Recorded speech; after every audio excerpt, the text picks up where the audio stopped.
Okay, hi everybody. This is Howard Mandel. I'm president of the Jazz Journalists Association, and you are at the Jazz Journalists Association's first, and I hope not last, Zoom Book Party. We're going to be talking with 5 authors who are JJA members, and that would be Bob Blumenthal, 6 members who are not, who are JJA members. Bob is not an author, but he will speak briefly. Karl Ackermann. Karl, you want to say hello? So we can see your face on the screen. Right here. Not quite yet. Karl, speak up. Right here. Hello. Oh, there we go. Okay, good. Debbie Burke. Hi. Say a little bit more because you don't come up on the screen unless you say something more. Oh, okay. Hello, jazz lovers. There you are. Thank you. And that would be Tish Oney. Hello. Thanks for joining us, everybody. Good to be here. And that would be Ted Panken. Hi, great to be here. Good. And Mark Ruffin. Thank you for inviting me, Howard. Welcome, everybody. You're very welcome to be here. So the format tonight is going to be that Bob is going to say a couple words, and then we're going to go into a discussion. You people who are panelists are invited to be unmuted as long as there's not a lot of noise in your surroundings, your immediate surroundings. But I'd like everybody else who's on the call to remain muted. You can put comments into the chat.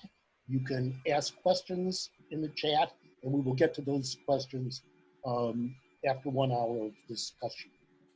So from there, let's go to Bob Blumenthal. Bob, what do you have to say? Well, first of all, I hope everybody's well, doing as well as can be expected in these difficult times. Nice to put faces to names in some case, and nice to see some names I recognize also aboard, though I don't see faces. One of the things that we've been talking about on the JJA board is the fact that so many books come out in a given year, and yet so few get put forward in a general nominating process.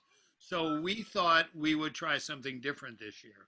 And Howard and the board asked me to chair a author subcommittee in which we would try to first of all, accumulate the information of what books have been published, obtain, read, discuss among ourselves, then go back and perhaps read books we're taking up. I can say that I've read some books by some of the people who are present today.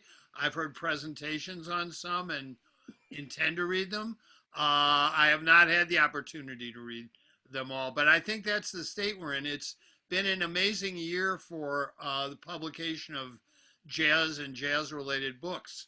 And so in addition to putting forth recommendations for nominations, the committee hopes to make some suggestions about how to go forward in a way that will allow the JJA to put more of a spotlight on authors and the work that's being done. I'm sorry, Bob, we're getting trolls. So the one thing I would urge all of the authors in the group to do is either through Howard or just the JJA generally, give us some information about your publisher and the contacts there, so we can establish some kind of assurance that we're not missing any important books that are being published in the course of the year. Having said that, I just want to acknowledge Todd Jenkins, Leslie Linton Fuller, Fiona Ross, and Brad Stone, who are also serving on the committee. We've got a pretty good geographical distribution, 2 members from California, 1 from Indiana, 1 from Massachusetts, and 1 from England. So, and it's been fascinating to read the books. It's been fascinating to discuss the books and then discover more books to read. So we're enjoying it, and we will continue to enjoy it to the session today. Thanks. Thanks, Bob. Nobody is allowed to screen share except for me. So please do not screen share. If you're trying to share to our screen, we will take you off of this call. So that said, I want to offer each of the authors. Let's start with Karl. What, most succinctly, talk about your book, which is The Map of Jazz. A map of jazz, crossroads of music, and human rights. Yeah, so I started on this book 5 years ago. By day, I've been a researcher my entire career.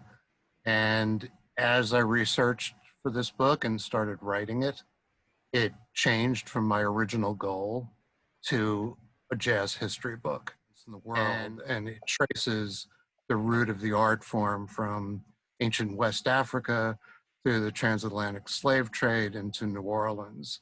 And then I take it up through the Mississippi Valley to Chicago, Kansas City, St. Louis, New York, and also look at the venues. A big part of this story, of this history, is how jazz was disseminated, how it made it out into the public and made it outside this country and across the world. And it starts with looking at the river boats that went from New Orleans up the Mississippi and the Missouri rivers, and where it carried the music, and the territory bands that are largely ignored in the history of jazz, and how they had to drive. Talk about in the book how the territory bands, which were predominantly black bands, traveled the back roads of the South because of the Jim Crow laws. How jazz matured in the era of Prohibition, with organized crime being its main patron. And then how it became homogenized in the swing era, went back to being the music of Black America in the bebop era. So it talks about all of that history in the United States, and then talks about the history in places like Poland, where jazz was viable from the early 20s, much the same time that modern jazz started in the US, and then was forced underground by the Nazi regime, came up for air, and was forced back down by the Soviets. And so it goes on through this whole process. And in the end, it's really about how jazz equals freedom. And I'm sorry, Karl, I think the elevator has reached your floor. Debbie, do you want to give, and we'll get back to you, there's more for you. Debbie, do you want to talk about Tasty Jazz Jams, please? Sure. Hi, everybody. I'm a jazz blogger for the past 4 years, and I've been writing jazz books since 2011. Phil Woods was in my first book, Poconos in B flat. I have a few fiction and a few nonfiction. This is Poconos in B flat. This is the latest novel, Icarus Flies Home. This is a jazz novel called Glissando. I'm here to talk about Tasty Jazz Jams, and it's based on my blog. There are several hundred interviews with jazz musicians from all over the world, heavy hitters like Houston Person and Christian McBride, all the way to emerging artists, every country you could think of, different instruments and so on. And I started writing the blog as a author platform to help me as I'm going forward and writing new books, but the blog took off on its own. So this is about maybe 40, 45 of those interviews. I'm actually coming out with volume 2 this year. It's gonna have, I don't know if I'm still there. You are. Mimi Fox, and it's gonna have Matthias Nilsson and Dave Stryker and some others. And so I lost video. Oh, there you are. Okay, sorry. So anyway, I would love to read y'all's book. We lived in Alabama for 2 years, so y'all has become a part of my everyday vernacular, even though I'm a Brooklyn Jew. So, okay. So anyway, anyone wants to send me or reach out to me by email, I'd love to review your book for my jazz blog. So I kind of meld, the blogging and the articles that I write with being an author. So that's my little spiel. Thank you. Tish, multifaceted talent. Talk a little bit about the Peggy Lee book, please. Yes, thank you. The book is called Peggy Lee, A Century of Song, and it's published by Rowman and Littlefield. It was published last July, and this has been a 16-year project for me. I started out writing a dissertation at University of Southern California, Thornton School of Music, on the original music of Peggy Lee, and that grew into a touring concert production celebrating her as a songwriter, celebrating her original songs with members of her band coming into my band, and we would take this music out on the road for several years.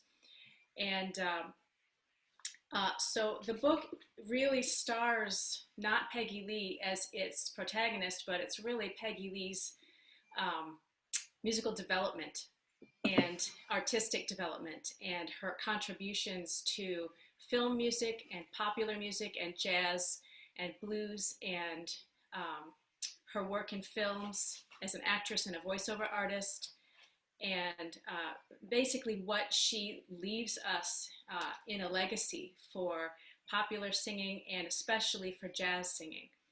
And so it's been my pleasure to be part of the Peggy Lee Centennial celebration, as it's Peggy's 100th year. She'll be turning 101. She would have turned 101 in this coming May. And so it's still her centennial year, and we're continuing to be part of those centennial events around the world. Cool. And you've been singing some of the Peggy Lee songs also, haven't you? Yes, my doctorate is actually in jazz voice performance with minors in musicology and voice pedagogy.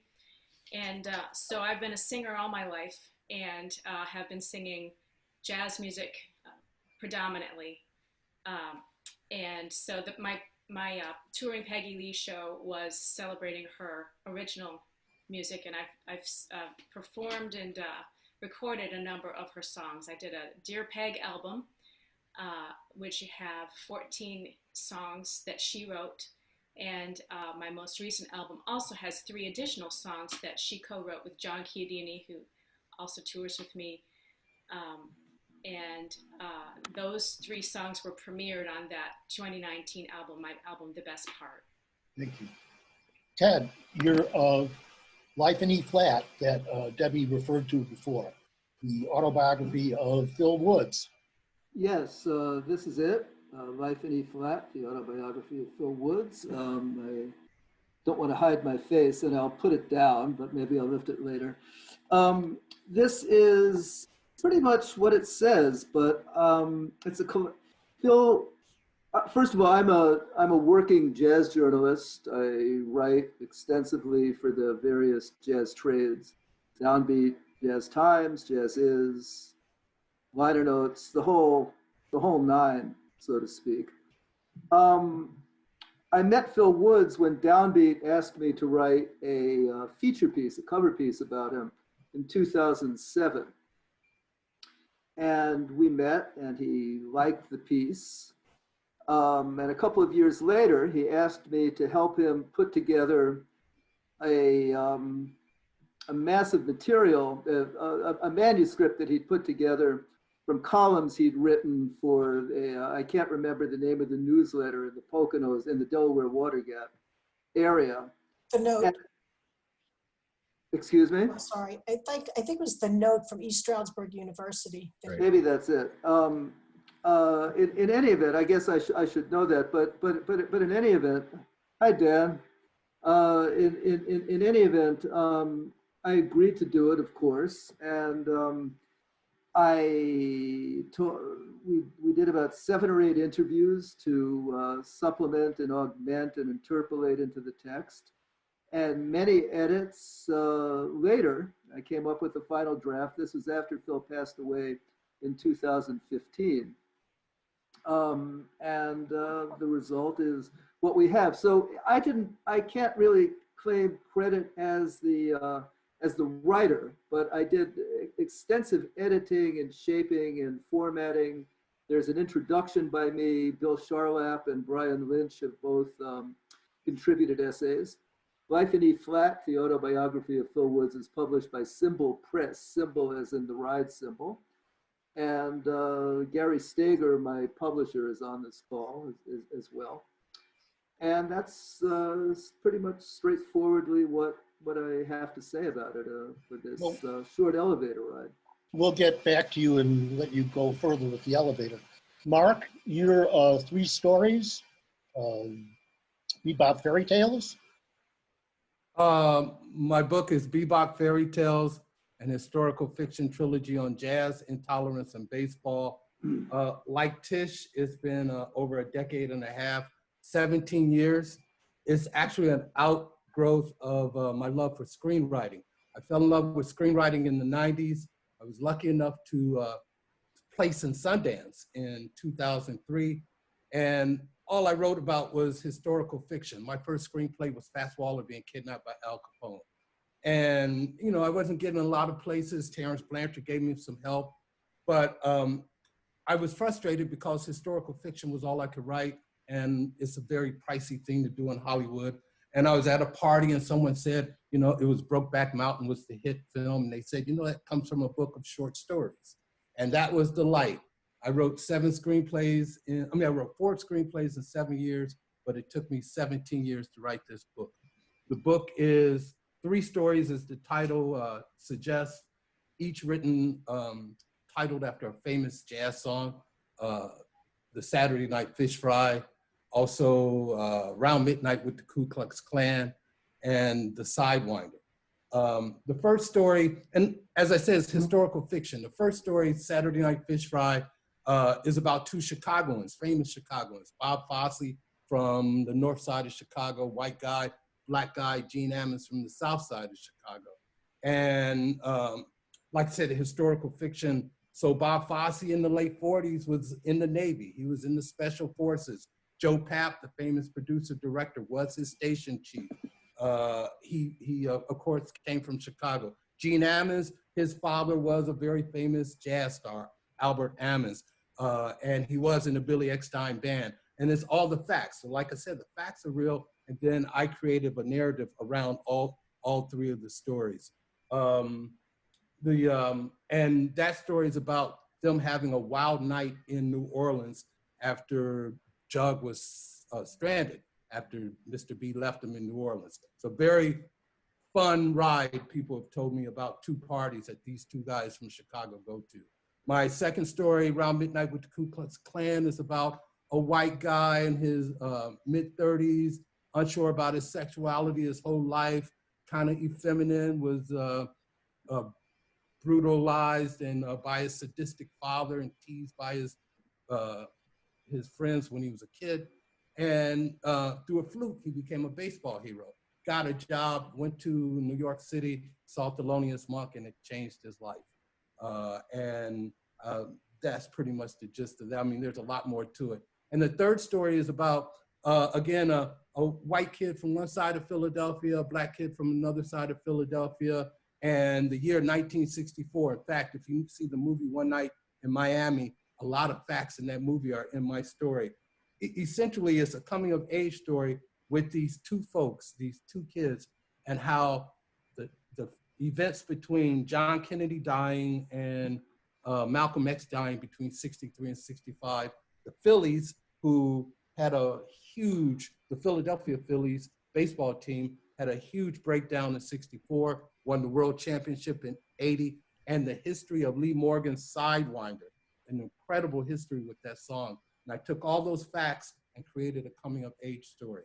And that's pretty much the 3 stories. Tried to keep that short. Okay, well, thank you. Let me go backwards now. So were there models for these kinds of stories that you wrote? Were there what? Models or inspirations. What I don't know I don't know what you mean by models. They all sprang when I fell in love with screenwriting. Just these jazz stories came through my head, and I just made all these stories up. I took the facts. I studied a lot. I mean, it's amazing what happened in '64, and I just studied a lot. There's a lot of books that influenced me, and my mind. It's nice. Imagination. Thank you. So, Ted, sir. You said you did a lot of editing. The book reads very smoothly. Were the did you have to work Thank on you. transitions, or did you end up talking to Phil and trying to get him to elaborate on stuff, or how did that work? No, I did. The 7 interviews with Phil were in 2009 and 2010. Then we went back and forth a bit on the edits. And then actually the text was in abeyance for a while. And we couldn't find a publisher at the time. And he got very discouraged because no one was interested, which was against expectation. And after he passed, once Cymbal Press expressed their interest, it galvanized me to get started again, and I did more and more editing. I just line edited. I must have done 30, 35 line edits and shifting around and letting it come together. Because Phil was a good writer. He was a very cultured man, but he wrote as he spoke.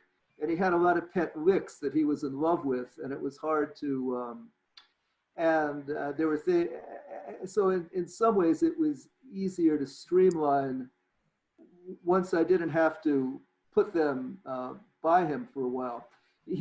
Very insightful. So I see the text as really his voice, but I functioned as I really functioned more as an editor than as an author. I think if people want to read me as an author, you can look at my blog where a lot of my articles are, or go into the various magazines. And I wrote an introduction, and I think the introduction summarizes my intriguing relationship with Phil before I got started on this project. Mark, go ahead, but we're going to move to Tish and to Debbie and to Karl in there. Ted, when I first heard that you had written an autobiography of Phil, I thought first, man, you must have had a lot of fun because he's a very funny guy.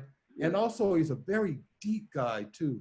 Good. So, I mean, was it a lot of fun talking to him? Yeah, well, I approached it as a professional. Yes, it was fun, but I wouldn't say I became friends with Phil. I'd say we developed a respectful and warm professional relationship, and he was very transparent with me. And he talked to me about the things that I told him I thought we needed to talk about to create a culture, a broader portrait of the era. I wanted to talk about, I wanted to talk about his romantic life, which was interesting and varied. He married Charlie. His romantic life was connected with his relationship with race. He raised Charlie Parker's son, after all, and he married Shan Parker, who was Bird's, common law wife. We talked about drugs. Phil, was very frank about his own substance abuse issues, and he went into some depth about these things in the book. But these were things that I thought needed to be talked about and fleshed out, and he was quite forthcoming, and his spoken word fit seamlessly with his text, and I think it did a pretty good job in it coming out as a fairly smooth, organized, readable story, and it has some of the depth that his addressing these subjects the way that he did imparted to the text, I think. Ted, there's one thing I want to ask you about. There are sections in the book by other people, like, that Phil had introduced perhaps, or maybe you did. Yes, those were all his, yeah. Uh-huh. So when he goes to other, okay. Yeah. Let's get to Tish for a moment. Tish, your coverage, as far as I've seen, is just exhaustive. You must talk about every track that Peggy Lee ever sang. Didn't you record it? I wanted to. That was one of my goals for the book, but I quickly learned that would be impossible for this first edition and get the manuscript in on time. So maybe if I decide to be even more exhaustive in the future with a second edition, perhaps we could do more. But she recorded 1,100 masters, so it would be a very long book to discuss each one. But I tried very hard to only go after the tracks that I felt had some role to play in the story about her development as a musician. Did your interest in her begin with your singing, or did your singing of her come out of your book? Or Great question. Actually, my interest in her was born when I was about 12 years old. My mom called me in the room and said, Tish, you've got to come in here and stop whatever you're doing, sit down, and you're going to sit and you're going to watch my favorite singer. And this was news to me. I didn't know what my mother's favorite singer was, but she was on PBS doing the Atlantic City concert that eventually became the DVD we know now as the quintessential Peggy Lee. And John Chiodini was actually playing on that concert also, so we've since talked about that concert many times. And explain who John is. John is a wonderful guitarist who was Peggy Lee's music director throughout the 1980s, and they wrote 14 songs together, many of which never saw the light of day. And so John was part of my lecture recital. I invited him to perform with me my lecture recital for my doctoral degree, excuse me, at USC. And then we took that music on the road, and he and I have been recording and performing together ever since.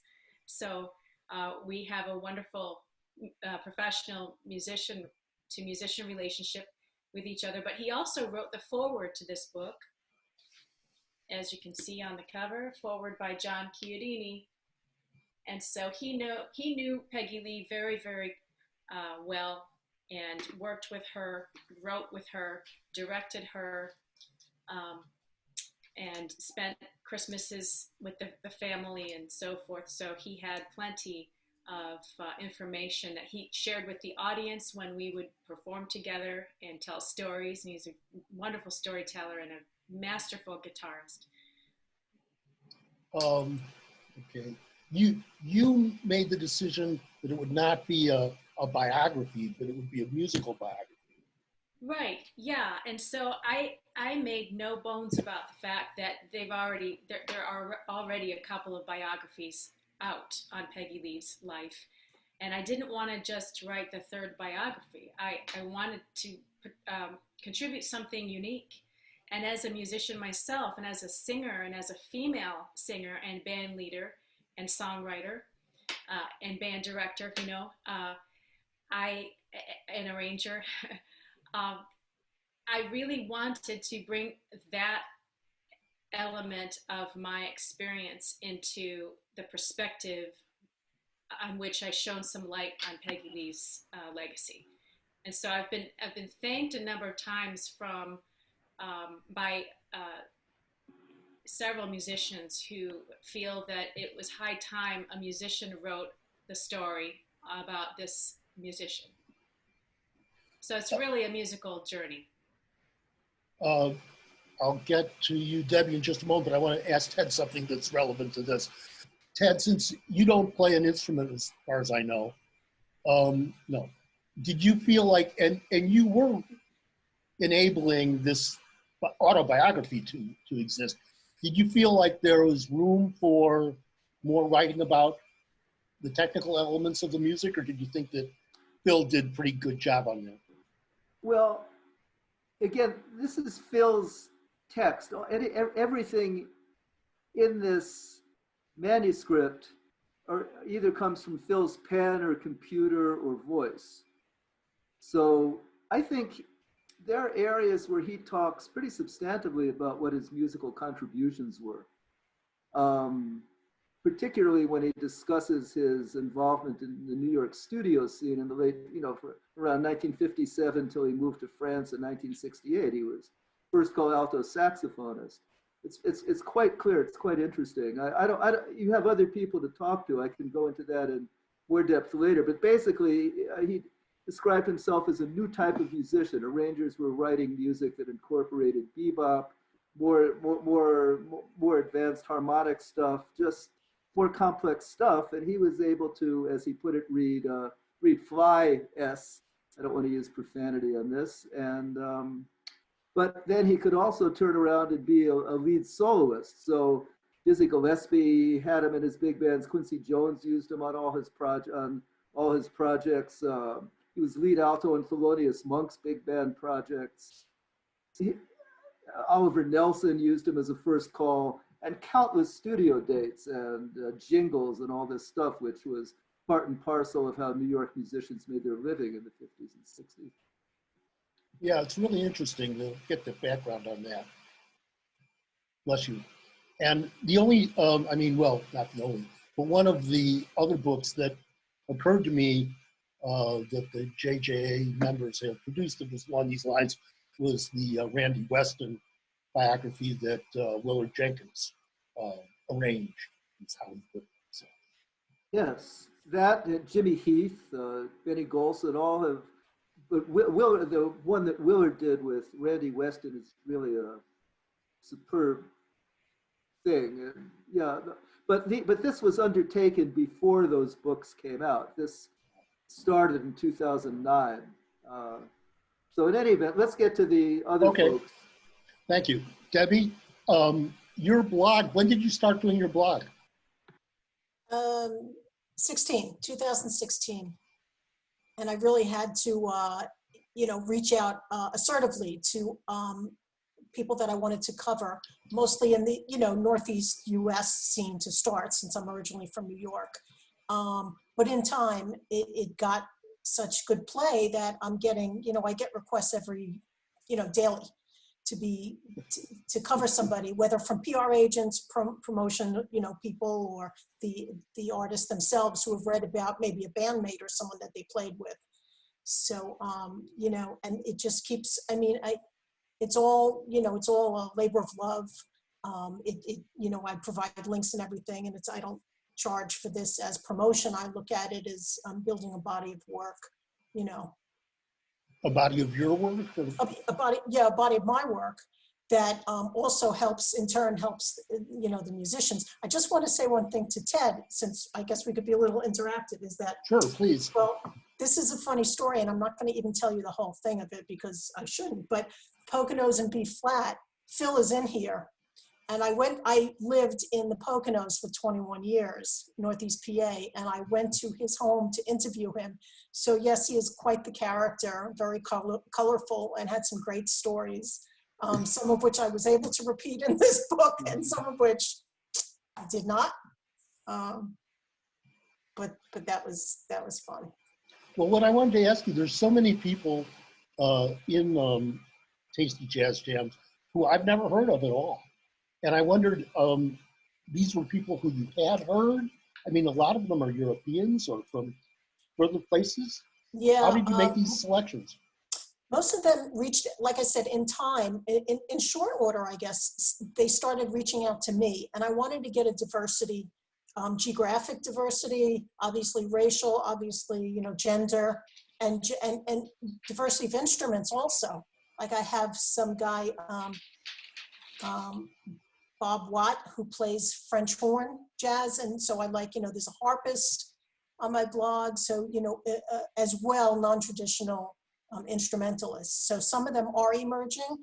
And a lot of them over time tend to know each other. Like if they went to Berkeley, there's obviously a whole musical community of, I'm 62, so I would say young folk, but, that kind of know each other and have spread out, whether they still live in New York or LA or went to Europe, so there's a lot of overlap in these artists. And that's what I love, the recombining of people and their talents, and they find new people to play with, or, just maybe it's a one-off, maybe not. So that's one of the things I really like about jazz as a way of life. Did you listen to their music prior to? Oh yeah. And I would start with a review. And there were times, like, I'm not really fond of, abstract or, fusion in some cases, but I will find something to, I'll open my mind and try to, find something that I like in everything I listen to. I basically never give negative reviews. I only, stress the positive. I think that's important. And did you interview these people by phone, or did you do it by email or something? Variety, like Houston Person, I interviewed by phone. Ron Carter, I did by email, sometimes Skype or Zoom. But, just the way like our conversation today can take, we could sit here and chat probably for hours. I have to also make money, so I can't spend my whole time interviewing artists on the phone, because an open-ended conversation can take hours and hours. And while I love that, it takes me away from some other things I need to do. So I'd say pretty much split between email and, Skype or Zoom. But you did personalize your questions. It's like it seems like you do follow-ups. Oh, definitely. I look, I dig deep. I listen to their stuff and I listen to their tracks. And the only thing I don't do, I don't know if anyone else finds this, who's a jazz journalist, but I try not to read other reviews and other interviews of these artists, because I like to form, I don't want to be unduly influenced by what someone else has said. And I like to try to listen with my own ears without thinking of a phrase that someone else might have said. And then later I might go back and look and see what else has been written. But by and large, my research doesn't include reading other interviews of them, just listening to their various, music on YouTube or SoundCloud, whatever. Okay, let me ask Karl a few things. And thank you, Debbie. Sure. We'll get back to everybody. Karl, are you there? I'm not seeing you in the chat. I'm here. It's such an ambitious undertaking. Did you know that it was going to be so large when you started like that? No, I didn't. I was really looking to write about the movement of the influence of West African music on what became jazz. So it really took its own life on, and part of it is because by nature I'm a researcher, and every time I would turn over a rock, I would find more rocks under it. And at some point, my wife said to me, "You've got to stop researching and start writing." And I had started writing, but I found myself going back after maybe 2 or 3 years of writing to something I wrote and not the context around it anymore. So then I really started plugging away at getting it written. I didn't think of it as being ambitious. I thought of it as really a story that told itself. There are parts of jazz history, like the jazz ambassadors, that have so many stories that unfold within it.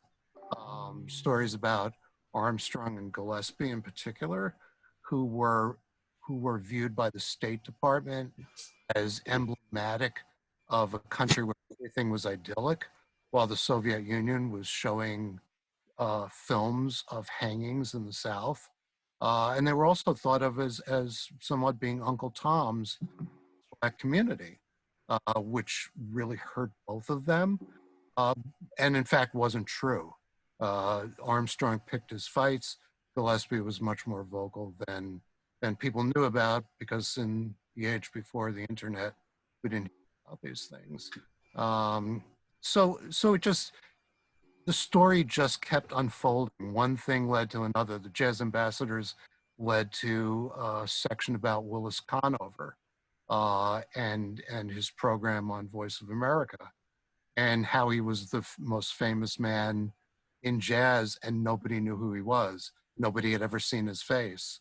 So yeah, I mean, it's ambitious because it's long more than anything else. Well, you did start at the very beginning of music to speak of, and you talk about the slave trade, and and then I found one reference to October 2020. So you must have just finished the book a couple months ago. Well, I kept adding things. I mean, that's the research part again. But it had to start with West Africa because that's where it starts. And it had to talk about the slave trade because we have this misconception that slaves went from West Africa to New Orleans. And that's not the case. They went through the Middle East and through Europe, and all of these influences of Arab music, of European music, those influences came over with the slaves already. So when they talk about New Orleans jazz being a combination of European influences and African influences, it kind of misses the fact that the slaves themselves were exposed to these European influences. So it can be a little complicated. Certainly can. Well, you took 500 pages, which was daunting to me.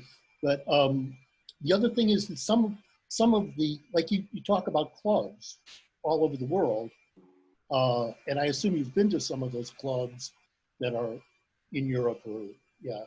But also, were you concerned that some places would close before the book came out, which I think has happened? Yeah, and I did try to stay current in the final editing of the book and to look and see if, and sometimes when you see those 2020 dates in there, it's because I went back to check on something before. I didn't want to reference a club as a great place to hear jazz to have people find out it closed 2 years ago. Thankfully, the book was mostly finished before the pandemic. I shouldn't say thankfully, because there's part of a chapter in there on the pandemic. And a lot of these clubs like the Jazz Standard won't be back. So you can only be so current. Yeah. Well, let's talk about this for a minute. I mean, 3 of these books are self-published.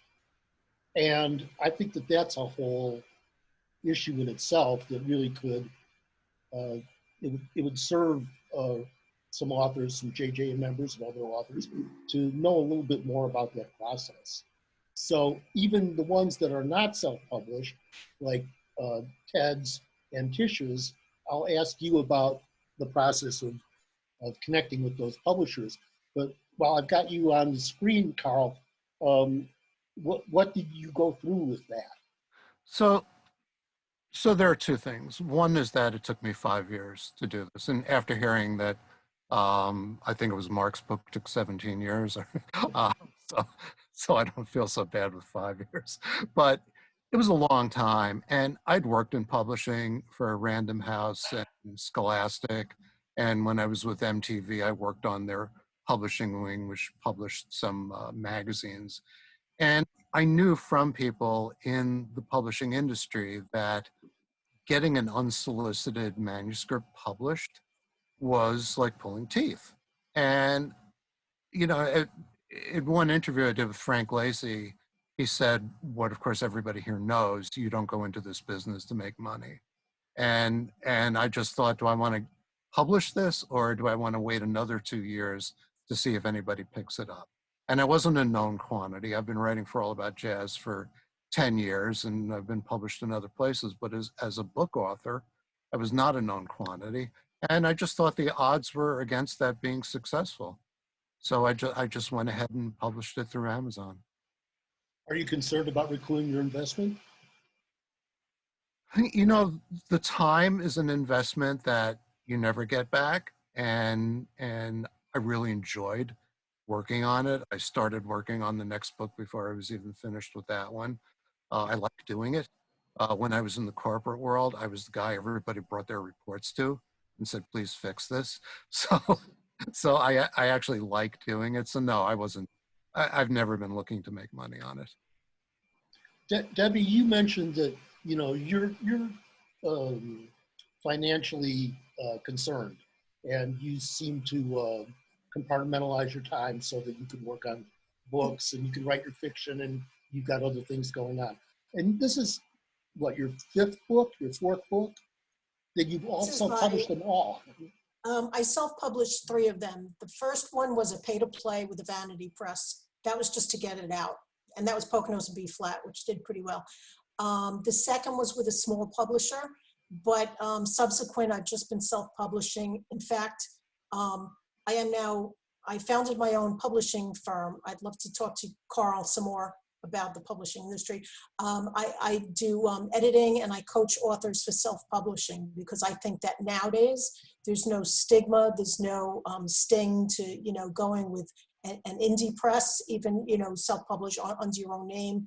I think that it's the quality of the book that stands for itself, and people really don't give a hoot what unless it's a big name, maybe. But, you know, as far as I'm concerned, people looking on Amazon are going to do that peek inside and read some of the text. And if they don't like how it's written, it doesn't matter who published it or, you know, what the reviews say. If you don't like, if it's not resonating to you, you ain't gonna buy it. So, you know, I think self-publishing can be just as, you know, can be just polished and beautiful.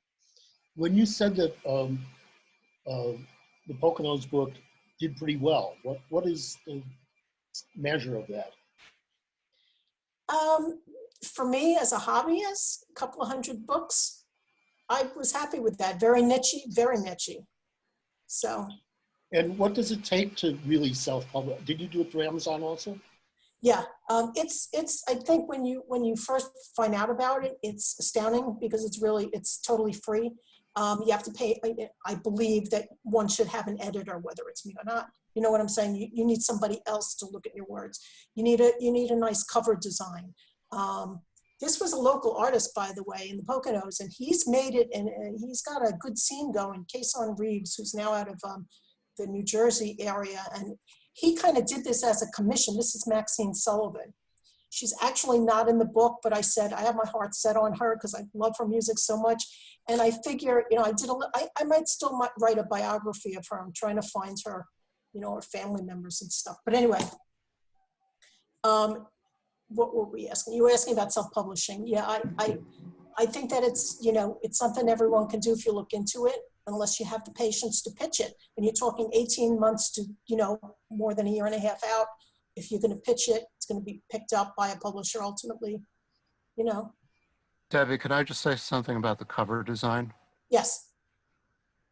I have 2 teenage daughters. This picture of the globe, the world, is one of their bath bombs. You know, they drop them in the bathtub and it turns into soap. I love it. I love it. That's my artistic design. No, that's great. I mean, you could get, you know, you get from stock images. I don't want to dominate, but let me just tell you, this guy who did this, he's a collagist that I met on Instagram, and he's going to do volume 2, the cover for that. And I just love his stuff. So when you find something that you like, and you don't have to pay, you know, mightily for it. That's a nice cover. It really pops. Karl, did you have an editor? I had 5 editors, but my main editor was my wife, who is ruthless. And then I had 5 editors who each took a section of 100 pages so that they could really dive into it and just focus on that, because as you said, it was a lot to absorb. And then she edited the entire book at least twice. And I self-edited it. But that's, I mean, that is the least fun part of this process for sure. And the fact that you can do it 5 or 6 times and still find a mistake. It's just like, oh my God, this will never be perfect. Tish, did you have an editor? You were one of the people who actually have a publisher that we've heard of here. Yes, I had several editors also. None of which I knew, none of which I've met, you know, personally, but they were kind of assigned to this project. And then the acquisitions editor changed while I was still putting my manuscript together, and so the project was reassigned. And so, yeah, I agree with Debbie. We all do need an editor, somebody with, you know, some objectivity looking on our manuscript and thinking, okay, you might understand this from your perspective and it reads perfectly for you, but for the rest of us, maybe not so much, you know. So I learned a lot. I thought I knew so much about writing. I've been writing about music for 25 years at the college level, and I thought I knew a lot about writing about music. And I learned that there were things that I could still learn. Like what, for instance?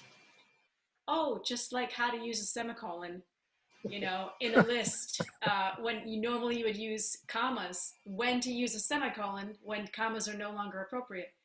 And so I learned a lot of little nitpicky things. And every publisher, I think, has their own set of parameters that they try to stick with, you know, to keep the projects within the realm of what people expect from that category of their publishing. So it was interesting to dive into a kind of a mainstream big academic publisher and just learn from all those around me who know better than I how Was this your all book goes. was your book peer reviewed? Yes. So talk about Roland. Talk a little bit about your publisher and how Well, it was also a dissertation first, right? So it was a dissertation first, but that was a long time ago. And the dissertation only was part of maybe 5 pages of the book. To be honest, it was one of those 11th hour editions where I woke up in the middle of the night and said, wait, I wrote a dissertation about some stuff that isn't even in the book yet.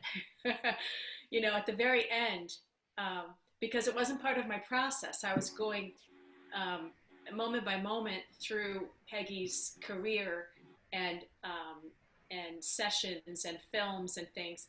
And a lot of what I had talked about in my dissertation, which was all centered around her original music, was stuff that I really wanted to present as a kind of capstone at the end. And so I did. and how did you find your publisher? A couple of different ways, actually. I had the good fortune of teaching at a university at the time where my immediate supervisor, was the editor of a series at Rowman and Littlefield at the time. So he knew about my interest in Peggy Lee, and he knew about my expertise and my touring and my writing ability, and he worked with me every day. And he said, I'd really like you to write a book for this series. And then he actually left and wasn't there anymore. So I had to repitch it to his successor. And at first they said, no, that series has gone by the wayside. We're not interested anymore. You've lost your window. But I was still writing, and I had faith, and I felt, the centennial's coming. If they're smart, they will realize that the timing of this is going to be perfect. The release of this is finally going to hit on the 100th year when everyone is looking around celebrating Peggy Lee, and that is indeed what happened. So it was a meeting of several perfect good storms all at one time. Ted, did Cymbal Publishing, how did you find Gary on this?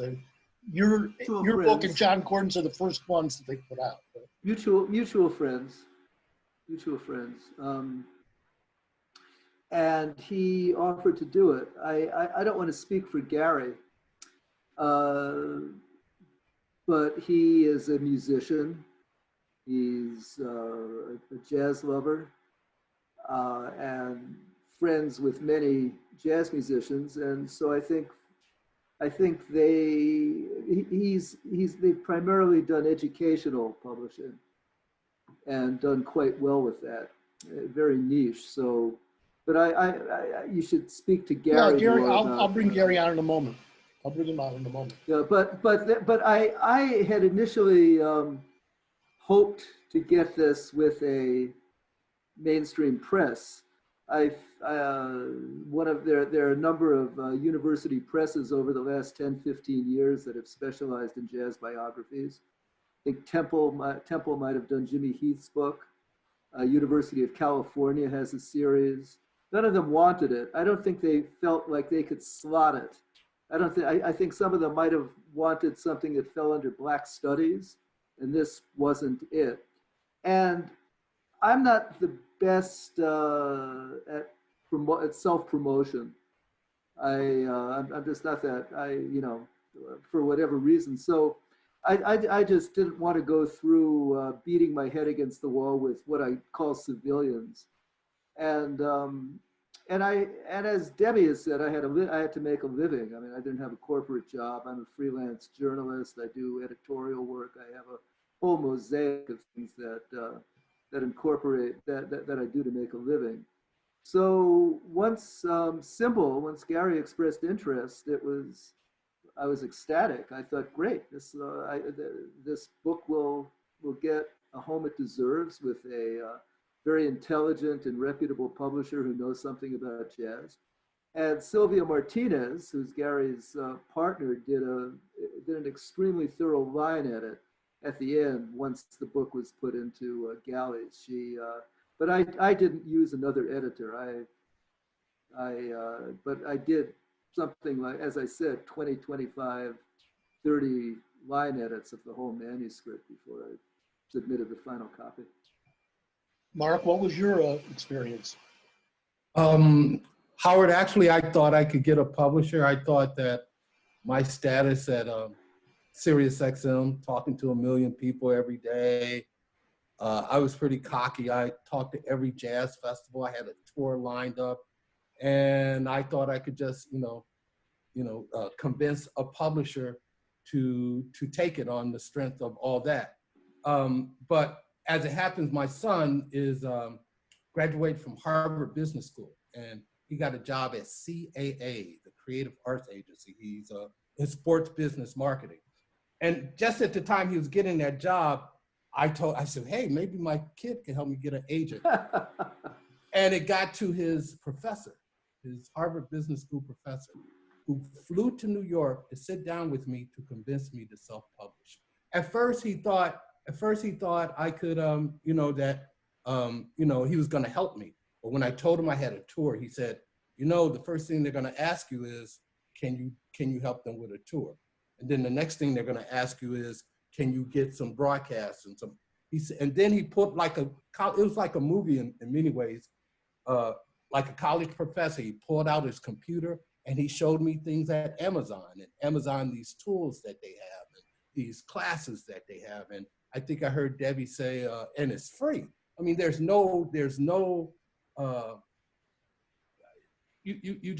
each book is paid for. There's no overhead at all. And so I did hire a publicist. I did hire professional graphic designers, the money you put into it. But Amazon, if you get into it, it seems it's pretty good. Plus they have a 3-day delay, but you can see where your book is selling and how it's selling. So I was convinced by a Harvard school professor, a business school professor. Well, that's pretty convincing, all right. So Gary, are you still on the call? Let's see if we can get the publisher. Yes, I am. Yeah, I'm here. Okay. So Thanks, will guys. you talk a little bit about how you decided to go into publishing jazz books? I didn't realize that you'd been doing educational publishing. So I've been working in education for almost 40 years, mostly around kind of teacher education. And 7 years ago, co-authored a book. And let me take one quick step back. No, let me go forward. I apologize. We published a book 7 years ago that immediately sort of took off and was doing so well that any kind of stigma associated with self-publishing immediately evaporated. We initially thought, well, we'll get some proofs done and see what the quality is like. And the quality was so high that we said, well, let's just pursue this. And the technology had improved to that point, and the distribution channel had become international and rapid and nimble. And then over a short period of time after that, other people started coming to us and saying, hey, you have some experience with this. Can you help us bring our book to market to a larger audience? So the publishing company kind of emerged.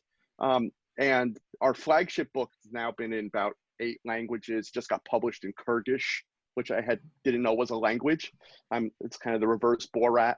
And at the same time, I spent kind of all of my disposable income attending live jazz performances and hanging out with my musician friends and traveling to jazz festivals and sitting in clubs. And I've always wanted to find a way to give back and to participate in some way. And I did know Phil, and I knew that the book was kicking around and hadn't had a publisher, and that kind of broke my heart a little bit.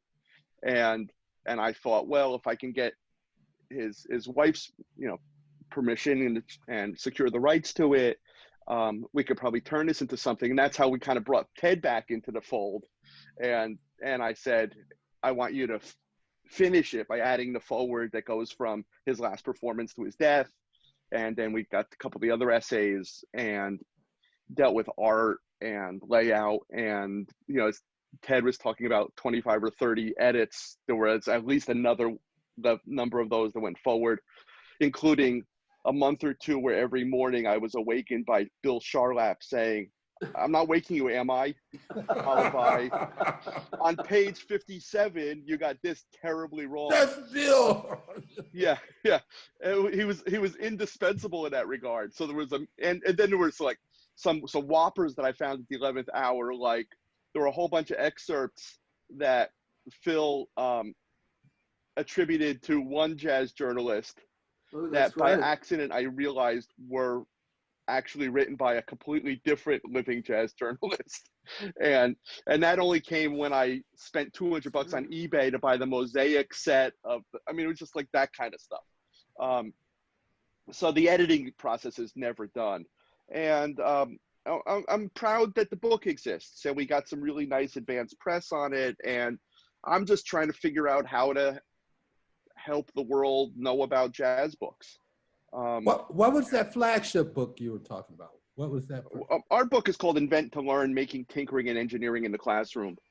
And it's sort of the intersection of progressive education and technology and learning by doing and making things and improvisation in a lot of ways. And by education book standards, it's sold 30x what a good book's supposed to sell. So that was a really nice experience, and and then it allowed us to give voice to other people. And I think that one of the areas that's got the most potential, I think, is the sort of teaching artists, people like Tish, the folks who were, at Queens College or at Berkeley or at USC, who have a story to tell, or just want to create materials that other people can use to learn to play the saxophone better or to understand the music of Thelonious Monk, or so we got, after Phil's book was nearly ready to go, John Gordon heard about it and said, "Hey, I've got a book," and we got John's book to market in like under 2 months from manuscript. And even there was a million edits, including, I don't think I'm talking out of school. So someone called up and said, or emailed and said, Sarah Vaughan's name is misspelled on the cover. There's a list of oh, for God's sakes. And we went in and did a search for every proper noun in the book. And we found, another 85, 100 mistakes like that. So it's sort of endless. The nice thing about the way the mechanics of publishing are, is if we're a traditional publishing house, I don't know what they would have done at that point. But we were able to fix everything and quickly change it. And anyone who has got a book from then on has the fixed version. And we're also able to push out soft cover, hardcover, and Kindle simultaneously.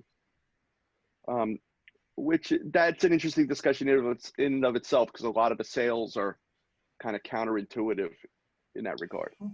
I want to ask you about, you don't have this problem, I don't think, Gary, but you said you had some advanced press.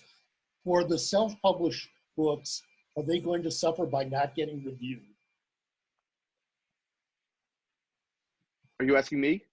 Or I'm asking anybody. Karl, have you had reviews yet? 2 only. I think that does hurt. I think there's no doubt about it. It hurts. I look for reviews on a place like Amazon, and I look for reviews that are verified purchasers. And I realize even some of them are not legitimate reviews, but But, you know, if I'm buying anything of importance to me, I do want to hear what people say about it. So, yeah, I think that's a downside. I mean, you can give out copies of a book, but it's not a verified purchase then. I was really thinking about like press reviews, but I guess there aren't that many. I mean, this book should be reviewed by Downbeat, for instance. Yeah, I mean, you think about this. I've been writing for All About Jazz for 10 years. All About Jazz hasn't reviewed it. Well, he doesn't assign anything. No, he doesn't, but people can certainly pick it up. They have book reviews. Sure. But I think Howard, I think this points to the you know, the sort of health of the music journalism community, which I don't have to tell you about. I mean, one of the things I found when we published our first book was I thought we would write this book and release it and something would happen, and we spent the better part of a year basically writing our own press about it. You know, magazines would say, oh, sure, can we run an excerpt? It needs to be this number of words. Or can you tell us about your book? Or can you be interviewed about your book? And so one of the things the community could figure out some way to do is to get more action. I think the more people that talk about everybody's books, the better. And chasing up people who buy the book and beg them to, you know, post an Amazon review. But the other thing that we've learned to do is, you know, we got prominent folks to write reviews beforehand, and we just load the Amazon page with them. There's some hacks and some tricks and some things we've learned about that, as well as keywords and such. You know, that every pixel that Amazon gives you of space, we've filled up with somebody saying how fabulous the books are. Debbie, what's your experience been in self-promotion?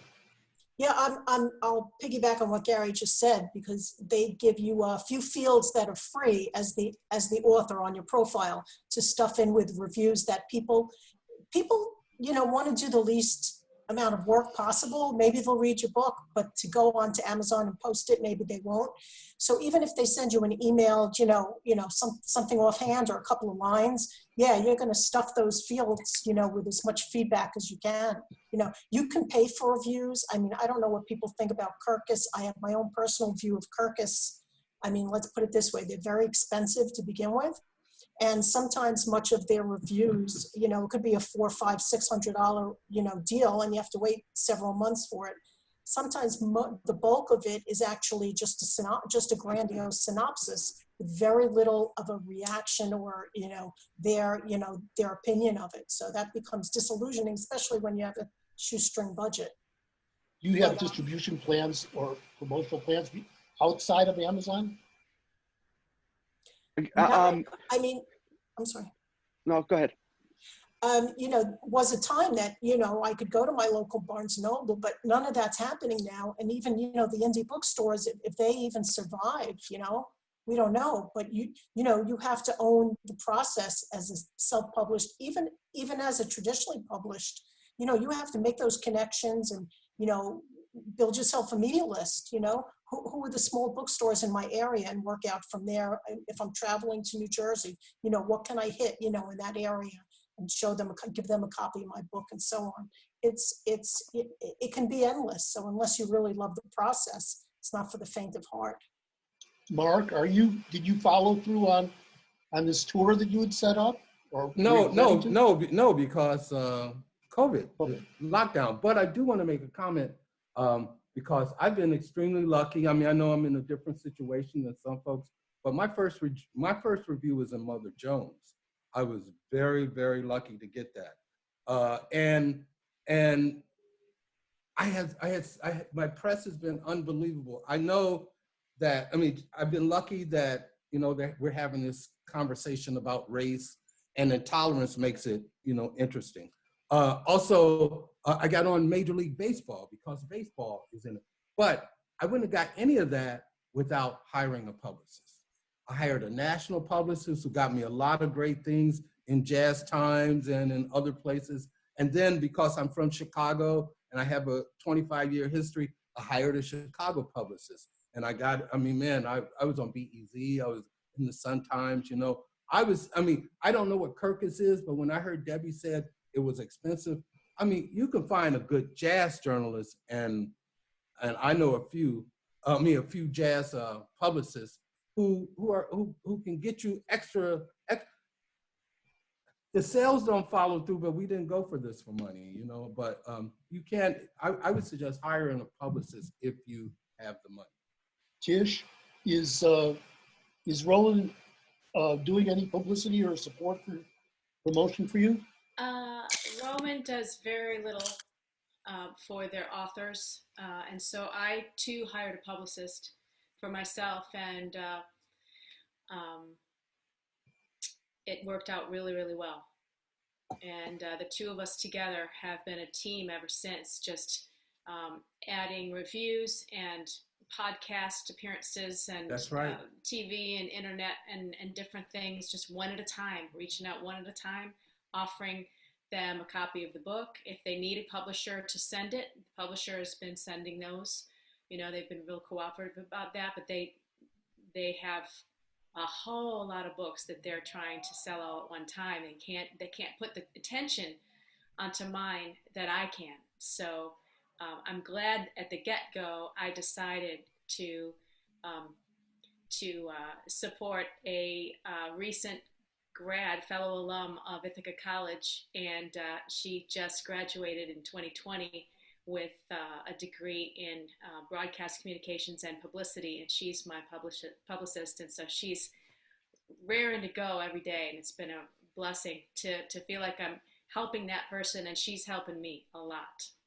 And Karl, Howard, do you have a promotional plan? No, I don't. And that's unlikely I will. Well, we got to get some more word about your book out. And I mean, since we got bombed, I'll edit up this the recording of this Zoom call, and we'll put it on YouTube. So maybe that'll be a help. Mark, can I ask Karl a question? So did you self-publish as well? I did, yes. Yes, through Amazon. And so you're not interested in trying to get more folks to, I mean, because you're not going to make any money if you're making an investment in yourself. Isn't it worthwhile to at least try to get it out to a further audience than the world you live in? I would have to do some research about whether that is worthwhile or not. I honestly have not looked into it that much. All About Jazz did publicize the book. To what extent that helped, I don't know. Just, you know, I never really expected that. It's I think you said it's a niche market. You know, the jazz world is tiny. So it's not, it's not that I beg to differ with you, man. You have a book about the modern world, about events and how jazz collide. I think if you opened up your worldview of what your book is about. No, it's a history book for sure. In fact, the local library put it in the history section. That's a bigger audience than jazz, bud. Yeah, well, no one's checked it out yet, Mark. So. Well, I remember discussions I had with the publisher. They kept saying, "Is it a textbook? Is it a textbook? Is it a textbook?" Right. My book was not really a textbook, but in ways I could see, Karl, your book being adopted by classes. Yeah, Well, I mean, you know, it has some similarities to Alan Lowe's books, that they're about music, but they're also more about history in my mind. I mean, I could see that happening. I wouldn't know how to approach anything like that. And I did teach at the college level for a while, and I still wouldn't know who to talk to and how to get that out there. Well, maybe we'll have a little club to deal with these issues. Could I ask a question of everyone? And since I've got the gallery view, the authors can just raise their hand. You can. How many of you have published electronically? What do you mean? Ebooks, right? Ebooks. Yeah. As opposed You're not talking about journalism, right, Bob? You're No, I'm talking about books. your current books. How many are available as ebooks? So I don't know if everyone's on gallery. We've got 4 of 5. Okay. Thank you. Kindle. The only other thing I'd add is, Gary, you can pass off a lot of those misspellings as spell check's fault, not yours. You know. Yeah, I mean, you know, can I just say a couple quick things? One is, one of the reasons why I wanted to do this in both education, which is our Constructing Modern Knowledge Press, and Cymbal Press in the arts, was because authors are getting screwed, and they're not only not making any money, but they're signing away with publishers who aren't doing anything to get their books to readers. And that, so one of the things that we've done is that our authors are able to buy books at cost. It was a way of solving a problem for us internally of, it's just a pain for us to do the accounting. But it turns out it's actually a good idea if Mark is at a festival somewhere, if he was one of our authors and he wants to bring 50 books with him and sell them, those 50 books will sell another 200 books down the line. So we've built that into the model, and our distribution isn't just through Amazon. We're in the channel for bookstores and for school bookstores and libraries and international partners to be able to buy the books as well. So we've had some experience that's taught us like how to do that and how to manage that. So Gary, Amazon does that as well. So my book sells for, I forget, I think $16.99. I can buy copies from Amazon for $7 something. Yeah. Amazon. Right, but sells if you were published by, I had a contract with Josie Bass Wiley, and the minute my book came out, I bought myself out of the contract because I knew that I wasn't going to make any money and they weren't going to promote me. If you were with them, for example, Jimmy Heath was paying $25 a copy for his book. Wow. Right. Yeah. Jimmy paid $25 a copy for that was book? his cost to buy a copy of his book. You guys from brought Cymbal up Press, and they're not promoting it. Right. That's what I tell, like when I talk to other authors, I tell them that, you think that by getting either traditionally published or with a small boutique publisher that, okay, the load is off your shoulders. Absolutely not. You can count on working just as hard, because it's your baby, and unless, like, Tish said that, you're the star at that moment, they're not going to put extra, resources into you. And, you got to learn how to do this. You got to learn how to get the word out and, go to festivals when such a thing comes up, and, go to book fairs and crafts fairs and music fairs and stuff. Yeah, the onus is on the author, I really think. I think two negative things about Amazon. You guys talking about ebooks. If you look at the deal you sign with them, they have your ebooks for life. Digitally, they own you.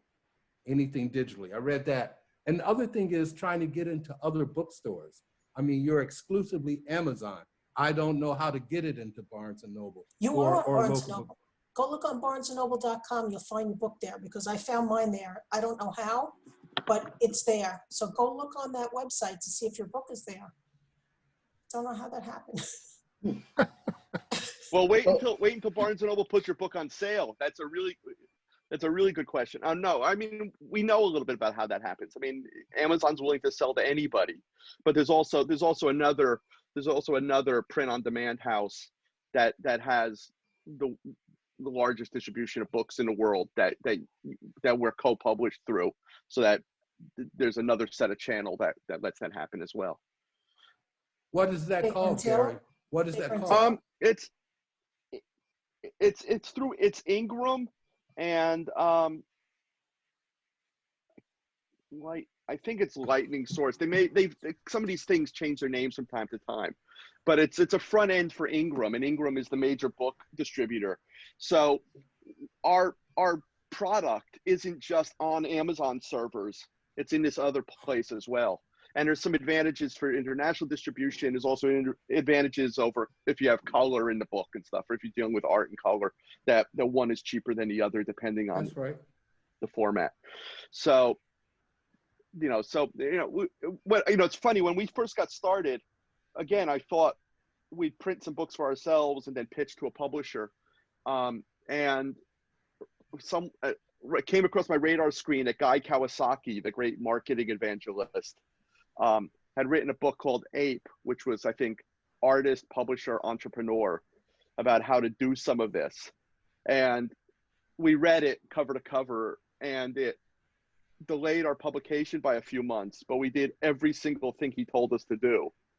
And it turned out to be really good advice. And then we've gained a lot of experience over the last 7 or 8 years of how to negotiate some of this stuff. But I think a lot of a lot of these books we're all writing and publishing are perennial, that they're going to have a long tail. They're going to, you know, it would be nice if we could get some publicity for them, you know, but it's just, I think, like Howard alluded to, I think the community has to figure out a way to sort of to promote some of this stuff, because nobody loves you as much as you do, and the human infrastructure is non-existent. You know, I used to write an education column for a magazine where I got paid handsomely to write once a month. All that's gone. Now you blog and nobody reads your work. So you have to use social media and word of mouth and following other authors around and whatever it takes to sort of spread the word. And if you're not interested in doing that, if you just wanted to write the book, that get it out there, that's fine too. The nice thing about the time we're living in is that there's no cost of goods, so there's no risk other than your personal investment. Well, one of the things that someone told me that I thought was very wise is if it's not a one and done, if you plan on writing, you know, books throughout, you know, the rest of your career or whatever, that, you know, all it takes is eyes on one particular book, and then they're looking to see what else you wrote. So just keep on writing. I would encourage everybody, you know, if it's in your heart. And, you know, I'm writing fiction and nonfiction and trying to diversify in that way, but still about music and jazz. So if someone really doesn't like jazz, they're probably not going to, you know, read me and, you know, say la vie. That's the best advice, and I think we should keep on writing is the idea here, you know. Well, we don't have any questions because we turned off the chat so that we weren't being bombed. But we have talked for about an hour and a half. So this has been really very productive, I think. And I hope that we will get some comments on this when we archive the version on YouTube. And maybe you guys can promote the discussion on your various channels. And we certainly have ideas now aplenty for follow-up Zoom calls, and we'll work on protecting ourselves so that we're not bombed by trolls. Anybody else have a last word? Questions for each other, or anything you want to say about your own book? We're going to keep it brief, and I'll ring if I think you're going on too long. But I just want to thank you, Howard, for doing it, man, giving us the opportunity. Yeah. Thank you for what you do. Thanks, man. Yeah, thank you. Thanks, Howard. my pleasure. And it's good for the JJA. I mean, as Bob said, you know, we should be trying to, and as Gary said, we've got to find a way to promote our works, all of our works. And, you know, we can pick up for some of the people who are not great self-promoters if we are organizationally able to promote. That's something that the JJA should be able to do and to some extent. So I can tell you about a couple of books. What, Gene? This is Gene Perla here. Some of you might know me as a bass player. I finished the book. My wife and I edited a book of Miroslav Vitos. That should be coming out soon.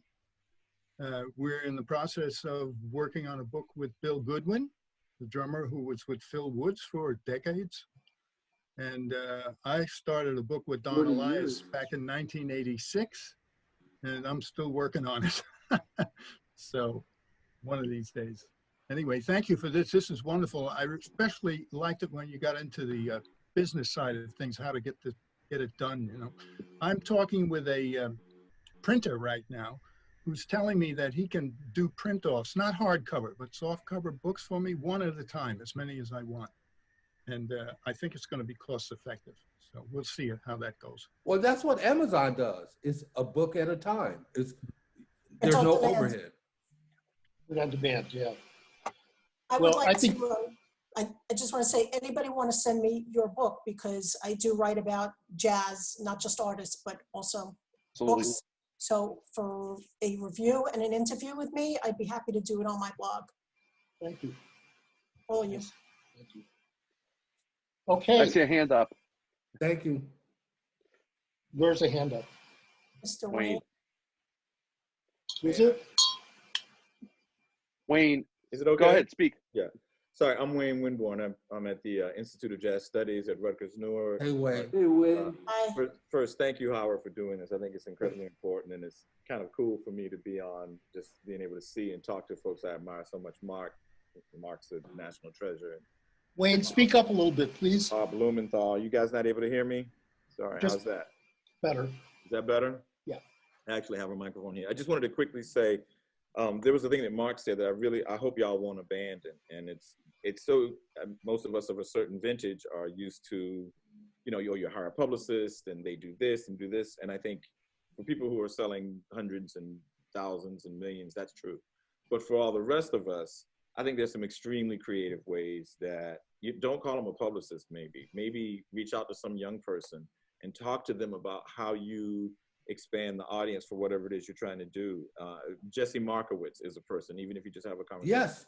He does a lot of social media for Wayne Short and some other folks.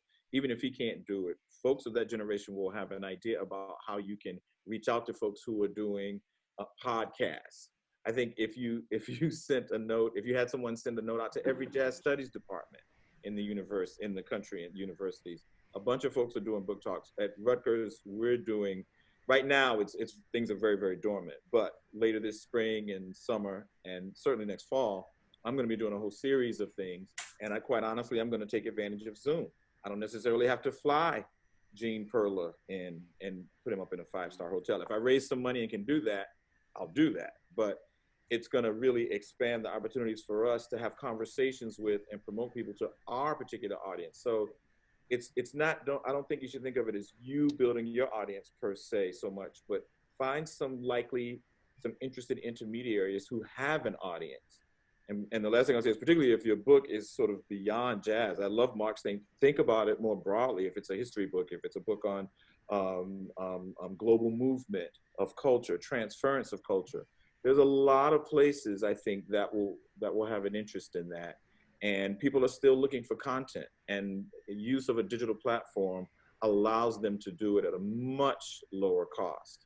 And if you do, if you could do 2 or 3 talks at a university in a month, in each one of them, you'll sell 10, 15, 20 books. You don't know, I think there's real possibilities. And I am not one of these millennials. Every time I talk to one of them, they have a million other ways to reach out and create audiences. So I really encourage you to think about maybe doing that, because the work y'all are doing is extremely important.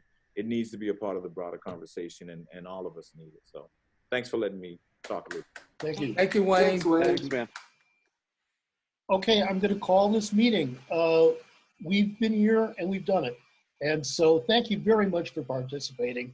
That would be Mark Ruffin, Ted Panken, Debbie Burke, Tish Oney, and Karl Ackermann, Bob Blumenthal. I also want to thank Leslie Linton Fuller and Susan Brink, who are doing the behind the scenes stuff, and Gene Perla and Wayne. Thank you all for commenting. And we'll do something again soon. Please keep your eye on the JJA Facebook page and also on jjanews.org. And join the JJA if you're interested in these kinds of projects. And thanks, everybody. Read some books, play some music, listen, and have some fun, okay? Thank you so much. Thank you, Howard. Thanks, Howard. Thanks, Howard. Thank you. Cheers. Nice meeting everybody. Thank you.